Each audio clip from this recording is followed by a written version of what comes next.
The Woodstock Fruit Festival was my dream of bringing together people who believe in a fruit and vegetable based diet, a diet that's comprised of nothing but raw fruits and vegetables.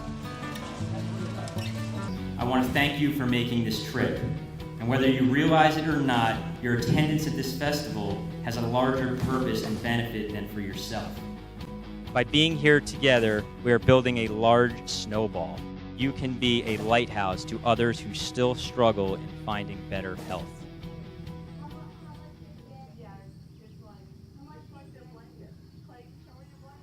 For my own personal progression, I really went a long roundabout route in dietary modification, starting from eating pretty much the same way as everybody else in America eats. Pretty much thinking I was eating a healthy diet, as almost everyone does. I adopted vegetarianism and then started hearing about veganism and then raw foods, and decided to experiment some with the raw food diet. And I didn't understand the science that supported raw foods at the time. It just seemed like the right thing to do, perhaps, or at least experiment and see how I like to eat. You know, everybody says eat more fruits and vegetables.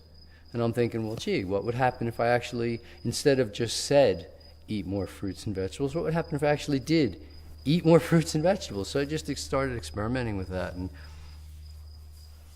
I loved the results. The sports scientists clearly demonstrated that the uptake of oxygen and glucose, fuel for our cells, the uptake, transport, and delivery of these two items was enhanced when the amount of fat in the diet was reduced. I took that information and said, gee, I wonder what would happen if we did that as raw food vegans. Athletes went nuts. PRs became the norm. Personal bests became the norm. We haven't even yet explored the range of how long do we extend athletic careers. I mean, I'm still performing reasonably well at 59. I've got lots of top-notch athletes in their 40s who are still competing against kids internationally and winning against kids who are in their 20s. And so we don't really know what kind of an extension has actually occurred because we haven't hit the end of it yet.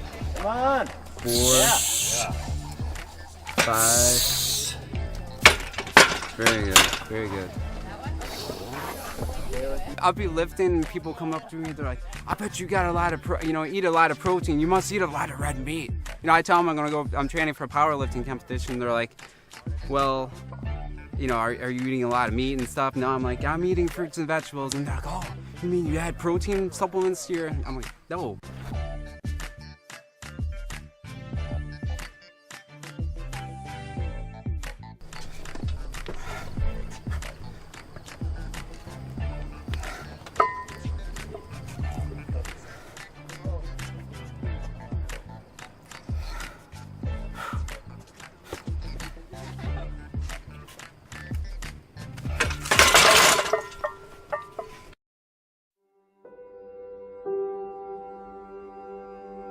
When I was about 14, maybe 15 years old, I wasn't feeling well at all. I was over 320 pounds overweight.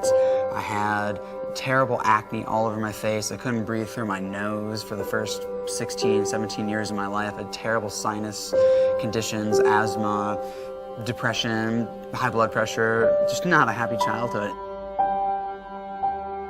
Going from that to a fruit and vegetable-based diet, it was just kind of like, like reading on the internet of like, oh man, people can actually live on raw foods, just fruits and vegetables, and I just thought that was the craziest thing, and so I just had to find out what that was about. And the weight just started coming off effortlessly as I was pretty much eating as much food as I possibly could get a hold of, and just changed the foods that I was eating.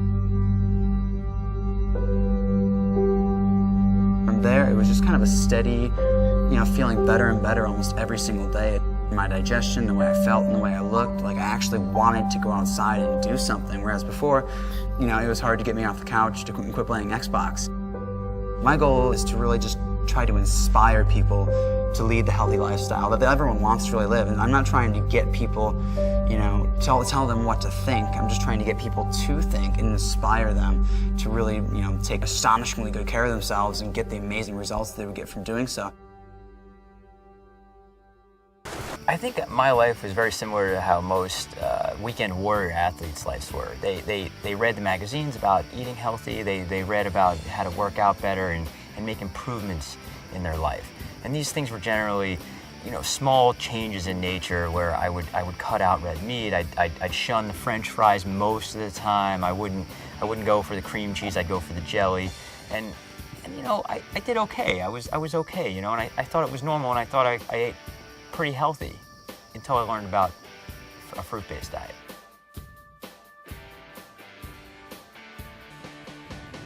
Michael's wife had read my book.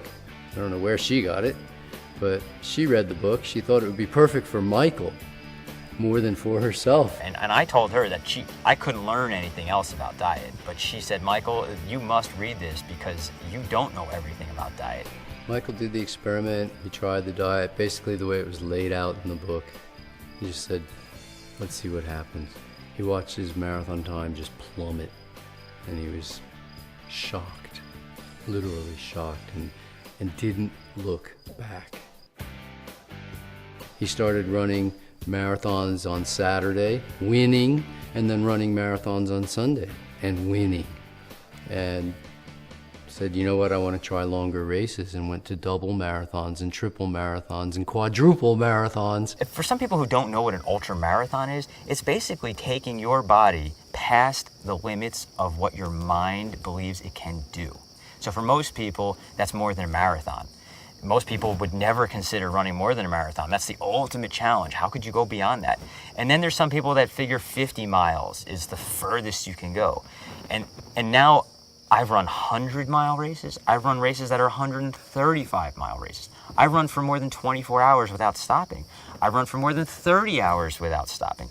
I don't put limits on what's possible anymore. The ultra events really caught his attention. He's running 100-mile races. You start running 100-mile races in a work day, right? He's doing it in sub 20 hours. And the next day running a marathon. I just went full force overnight, and it's been almost 5 years, and it's changed everything in me and about me as a person. I think a lot of what I do athletically these days, whether it's run 100 miles or 135 miles or run, many hundreds of miles in a very short period of time in a few days, is more about me trying to show others that if there was a deficiency in my body in how I'm eating after nearly 5 years, that pushing myself so far beyond anybody's conceived limits of what's possible is proof that you might not agree with my diet being socially acceptable or that it's something that is ideal in certain situations, but nobody can challenge that my diet is not healthy. Tomato. Oh, for me?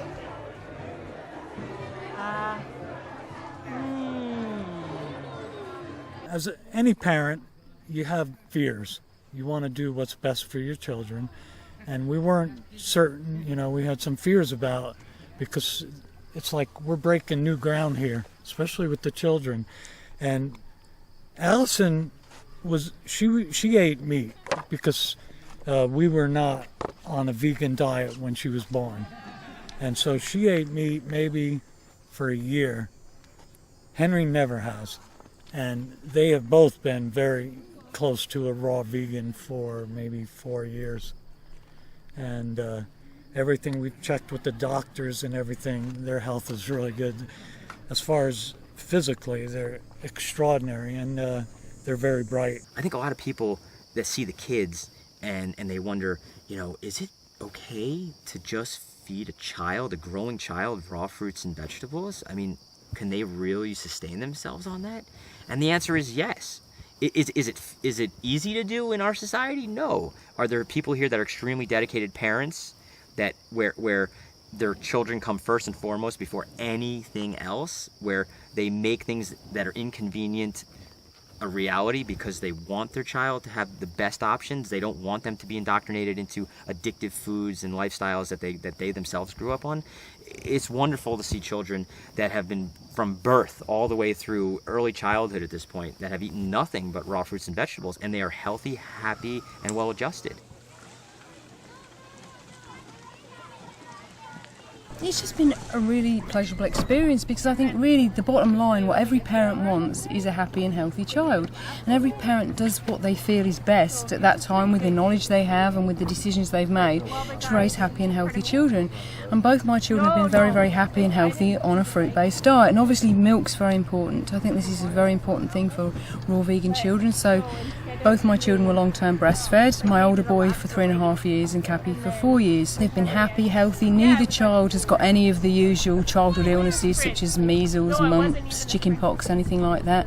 Do you ever tell people that you eat fruit who don't already know, and what do they say? They don't really take it as unusual. Some people, I have next door neighbours, and they know I'm on a fruitarian diet, and yeah. You're just happy if people are open to your diet, but when they actually actively support it, it's really, really heartwarming. And recently Cappy went to a birthday party, one of his friends, and they made the whole party raw vegan because Cappy was. So there's very nice instances of people really supporting the diet, so that's great. There you go, Cap. Right, pull up. There we go, look at that. Again, Cappy, chin up, that's it. One more. Unreal, man. One more, you can do one more. Yes! Okay, down you come. Great. Okay, Cap. This type of exercise, even hanging, is called brachiation. Brachiation, it's what our ancestors used to do in the tropical forest, stretching out our spines. And once you do the brachiation and you're able to get a good grip, you can do the stretch through like this. See that?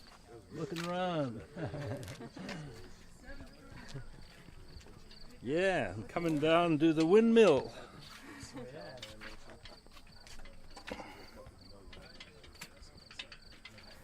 And then slowly down. It's a good stretch for the abdominals. Yeah. You could also just take the plate. It's not bad for a 68-year-old. It's pretty good. Well, I think our goal should be, see, how can we influence the mainstream, you know, the people out there that are virtually habituated or addicted to the cooked food diet.